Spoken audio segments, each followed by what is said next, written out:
রাসূল যখন মেরাজের রজনীতে ঊর্ধ্বজগৎ গমন করেছেন, আর কি দেখেছেন? সুখ করতে দেখেছেন।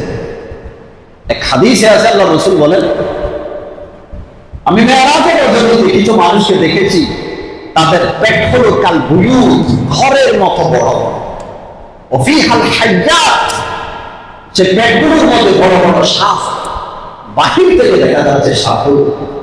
আল্লাহ রাসূল বলেন, আমি ফেরেশতাদেরকে জিজ্ঞাসা করলাম, জিবরিলকে জিজ্ঞাসা করলাম, এরা কোন অপরাধী? সাথে সাথে জিবরিল আলাইহিস সালাতু ওয়াস সালাম উত্তর দিয়েছে, ইয়া রাসূলুল্লাহ, সে হলো সুখ, সে হলো কি সুখ, সে সুখ খাইতো। নির্দিষ্ট সময়ের জন্য কাউকে ঋণ দিয়ে বাড়তি টাকা আদায় করা, এটাকে বলা হয় সুখ। 3 মাসের জন্য, 6 মাসের জন্য, 1 বছরের জন্য 1 লক্ষ টাকা কাউকে দিবেন, নেওয়ার সময় বললেন যে আমাকে 1,10,000 টাকা দিতে হবে, দিলেন 1 লক্ষ, নিলেন 10,000, 1 লক্ষের বিনিময়ে 1 লক্ষ তো পেলেন, বাকি 10,000 কিসের বিনিময়ে আপনি পেয়েছেন? এটা হলো সুখ। সুখটা হারাম না হারাম? হারাম। পরকালে আপনার জন্য জাহান্নাম অবধারিত। আর এই দুনিয়াতে যদি আপনি সুখে বড় হন, রক্ত মাংস আপনার বাড়লো, সুদের টাকা খেয়ে আপনার রক্ত মাংস বাড়লো, শরীর ভর্তিত হলো সুদের টাকা খেয়ে, আল্লাহ রাসূল বলেন, যে শরীর সুদ দ্বারা পালিত হয়, সেই শরীর জাহান্নামের উপযুক্ত। সাথে সাথে আপনি ইবাদত করলে সেই ইবাদতও আল্লাহ কবুল করবেন, আর দোয়া করলে সেটাও আল্লাহ। আমি আগে একবার বলেছি, তিরমিজি শরীফের হাদিস, এক ব্যক্তি দীর্ঘ সফর করার কারণে তার চুলগুলো এলোমেলো হয়ে গেছে, কাপড় চোপড় ময়লা আবর্জনায় জর্জরিত, এমন অবস্থায় 2 হাত আল্লাহর দিকে প্রসারিত করে আল্লাহর কাছে দোয়া করতেছে। আল্লাহ রাসূল সাল্লাল্লাহু আলাইহি ওয়াসাল্লাম এই দৃশ্য দেখে বলেন, মাতআমুহু হারাম, ওয়া মাশরাবুহু হারাম, ওয়া মালবাসুহু হারাম, ওয়া গুযিয়া বিল হারাম, ফাআন্না ইউস্তাজাবু লিদুআ। তার খাওয়া দাওয়া সব হলো হারাম টাকা, যে জামা পরিধান করেছে সেটাও তো হারাম টাকা, সে লালিত পালিত হয়েছে হারাম দ্বারা, তার দোয়া আল্লাহ কিভাবে কবুল করে?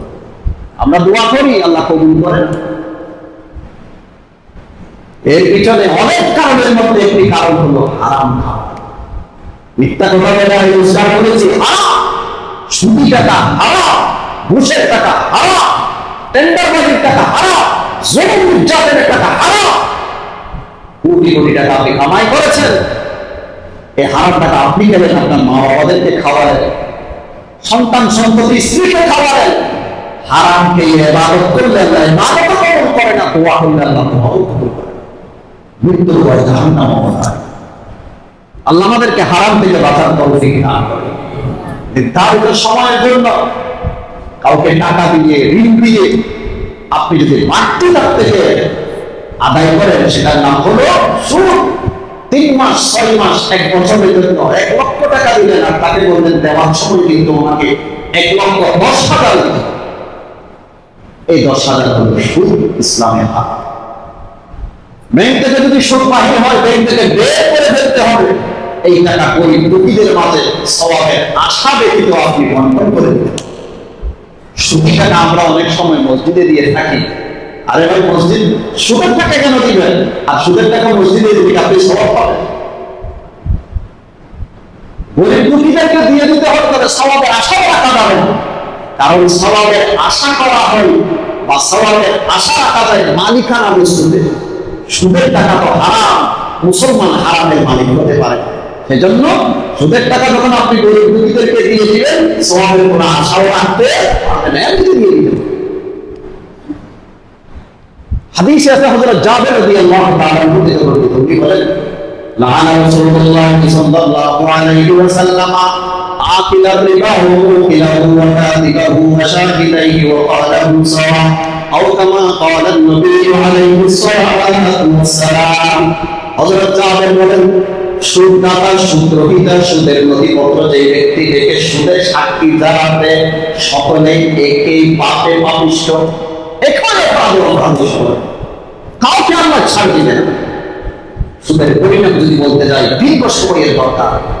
দুইটি হাদিস আমি আপনাদেরকে শোনাই। এক হাদিসে আছে আল্লাহ রাসূল সাল্লাল্লাহু আলাইহি ওয়াসাল্লাম ইরশাদ করেছেন যে এক রাতে আমি স্বপ্নে দেখেছি, নবীগণের স্বপ্ন 100 সত্য। এক রাতে আমি স্বপ্ন দেখেছি দুজন ব্যক্তি আমার কাছে আসবে, এরা আমাকে আল আরদুল মুকাদ্দাসা এক পবিত্র ভূমিতে নিয়ে গেল। চলতে চলতে এক নদীর পাড়ে গিয়ে দাঁড়ালাম। নদীর পাড়ে গিয়ে দাঁড়ালাম, নদীটি ছিল রক্তের নদী। নদীর মাঝখানে একজন ব্যক্তি দাঁড়িয়ে রয়েছে। নদীর মাঝখানে যে ব্যক্তি দাঁড়িয়ে রয়েছে সে যখন নদীর পাড়ে আসতে চাইতো, পাড়ে যিনি দাঁড়িয়ে আছে তার সামনে বড় বড় পাথর আছে, এই পাথরগুলো নিয়ে তার বুকে নিক্ষেপ করত। নিক্ষেপ করে যথাস্থানে আবার তাকে পৌঁছিয়ে দিত। আবার আসতে চাইলে আবার পাথর নিয়ে তাকে যথাস্থানে পৌঁছিয়ে দিত। আবার আসতে চাইলে আবার পাথর নিক্ষেপ করে তাকে যথাস্থানে পৌঁছিয়ে দিত। আল্লাহ রাসূল ফেরেশতাদেরকে জিজ্ঞাসা করলেন, উনি কে? উত্তর দেওয়া হয়েছে, ইয়া রাসূলুল্লাহ, উনি হলেন সত্য। আল্লাহ আমাদেরকে পাপ থেকে বেঁচে থাকার তৌফিক দান। হাদিসে আছে আল্লাহ রাসূল বলেন, ক্বালা রাসূলুল্লাহ সাল্লাল্লাহু আলাইহি ওয়াসাল্লাম, এই জান্নাতুল সওয়ারিল মুবিকা, 7 প্রকারের ধ্বংসাত্মক গুনাহ থেকে তোমরা বেঁচে থাকো। 7টি গুনাহ এমন আছে যে গুনাহগুলো তোমাকে দুনিয়াতেও ধ্বংস করে দিবে, পরকালেও ধ্বংস করে দিবে। এই 7টি গুনাহের মধ্যে একটি গুনাহ হলো আকলুর রিবা। আল্লাহ রাসূল বলেন, সুদ খাওয়া এমন এক বড় গুনাহ যে গুনাহ করলে দুনিয়াতেও তুমি অপদস্থ হবে, পরকালে তোমার জন্য জাহান্নাম। আরেক হাদিসে আছে আল্লাহ রাসূল বলেন, কেউ যদি জেনে শুনে 1 দিরহাম পরিমাণ যদি সুদ খায়, কেউ যদি জেনে শুনে 1 দিরহাম পরিমাণ যদি সুদ খায়, 36 বার জেনার ছেলেও ভয়ঙ্কর অপরাধ। 1-2 বার নয়, 36 বার জেনার ছেলেও ভয়ঙ্কর অপরাধ, জেনে শুনে সুদ খাওয়া। আরেক হাদিসে আল্লাহ রাসূল বলেন, ক্বালা রাসূলুল্লাহ সাল্লাল্লাহু আলাইহি ওয়াসাল্লাম, আর-রিবা 70 হুরমা আইসারুহা আইয়ালকিহা রাজুলু উম্মাহু আও কামা ক্বালা নবী আলাইহিস সালাতু ওয়াস সালাম। আল্লাহ রাসূল বলেন, সুদের 70টি গুনাহ আছে। সর্বনিম্ন গুনাহ হলো নিজের মার সাথে জিনা করা, নাউযুবিল্লাহ। পবিত্র কোরআনে আল্লাহ তাআলা বলেন, যারা সুদ খায় কাল হাসরের ময়দানে জিনে সুরা পাগলের মতো করে তাকে আল্লাহ তাআলা বলবে, আল্লাযীনা ইয়াকুলুনা রিবা লা ইয়াকুমুনা ইল্লা কামা ইয়াকুমুল্লাযী ইয়াতাখাব্বাতুহু শাইতানু মিনাল মাস। যারা সুদ খায়, আকালা মানে খাওয়া। এখান থেকে অনেকে বলে, হুজুর আমি তো সুদ খাই না, আমি সুদের টাকা দিয়ে একটা ঘর বানাইছি। আমি সুদ খাই না, একজন আমার কাছ থেকে ঋণ পাইতে সুদের টাকাটা তাকে দিয়ে দিছে, তাকে নিয়ে আমি পরিশোধ করেছি। ইয়াকুলুনা শব্দের অর্থ হাত দিয়ে খাওয়া, শুধু এটা অর্থ নয়। ইয়াকুলুনা শব্দের অর্থ হলো সুদের টাকা ভোগ করা। এবার ভোগ করা এটা খাওয়ার মাধ্যমে হোক, ঋণ পরিশোধ করার মাধ্যমে হোক, আপনার প্রয়োজন মেটানোর মাধ্যমে হোক, ঘর নির্মাণের মাধ্যমে হোক, যেভাবে হোক, যারা সুদের টাকা ভোগ করে কাল হাসরের ময়দানে আল্লাহ রাব্বুল আলামিন তাদেরকে জিনে ছোঁয়া পাগলের মতো করে দেবে। আল্লাহ পাক আমাদেরকে সুদের গুনাহ থেকে বেঁচে থাকার তৌফিক দান করেন। মুহাম্মদুর রাসূলুল্লাহ সাল্লাল্লাহু আলাইহি ওয়াসাল্লামের অনেক মুজিজা আছে, তার মধ্যে থেকে একটি মুজিজা হলো আল ইসরা ওয়াল মি'রাজ। মেরাজ মানে ঊর্ধ্ব জগৎ ভ্রমণ করা। ঊর্ধ্ব জগৎ যখন আল্লাহ রাসূল ভ্রমণ করেছেন, অনেক কিছু দেখেছেন, জান্নাত জাহান্নাম দেখেছেন, জাহান্নামের দ্বার দেখেছেন, এবং গীবতকারীদেরকেও দেখেছেন, তাদের কি শাস্তি সেটাও দেখেছেন, সাথে সাথে সবগুলো যারা আছে তাদের শাস্তিও দেখেছেন। আরো অনেক আছে যা বলেছি। আল্লাহ পাক রব্বুল আলামিন সবাইকে জানা বুঝা আমল করার তৌফিক দান করেন। ওয়া আখিরু দাওয়ানা আলহামদুলিল্লাহি রাব্বিল আলামিন।